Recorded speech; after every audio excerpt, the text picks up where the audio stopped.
Kamusta mga Kabicolanos? Escape muna tayo saglit. Ngayong araw nga ay bibisitahin natin ang ating napakagandang kalikasan. Naisipan ko nga palang sumama sa ating kaibigan na si Ars. Dahil ngayong araw nga ay mangunguha siya ng huli na isda sa punuan. Tara, sabay-sabay nating silayan ang napakaganda at natural na kalikasan. Hindi pa man kami nakakalayo ay matatanaw mo na dito ang beautiful Mount Bulusan. Sa mga nagtatanong at hindi nakakaalam, dito pala ito matatagpuan sa bayan ng Puerto Diaz. Alam kong marami na rin ang sumubok at nagtagumpay na mag-vlog dito sa lugar na ito. You what? Kaya sinubukan ko na rin. Siyempre, sariling atin, kaya proud to be. At ito na nga, malapit na kami sa pinagmamalaki ng bayan ng Puerto Diaz, ang Mangrove Forest.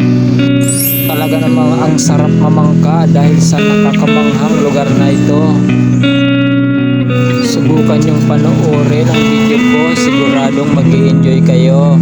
Huwag niyo rin palang kalimutan i-follow, like, and share para makita rin ang ibang tao. Papasalamat pala ako sa ating kaibigan na si Ars dahil pinayagan tayong makasama sa Mala Adventure trip na ito. Ginagawa mo! Shout out sa iyo Ars, mabuhay ka hanggat gusto mo.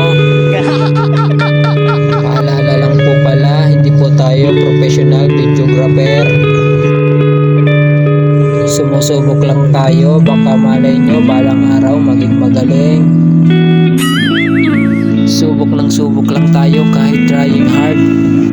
Basta always work hard.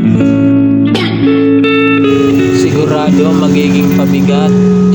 Magiging bigatin din tayo pagdating ng panahon. May payo pala ako para sa mga katulad ko. Kung ramdam mong walang sumusuporta sa iyo, hayaan mo. Darating din ang panahon na ma-appreciate nila kung para saan ang ginagawa mo.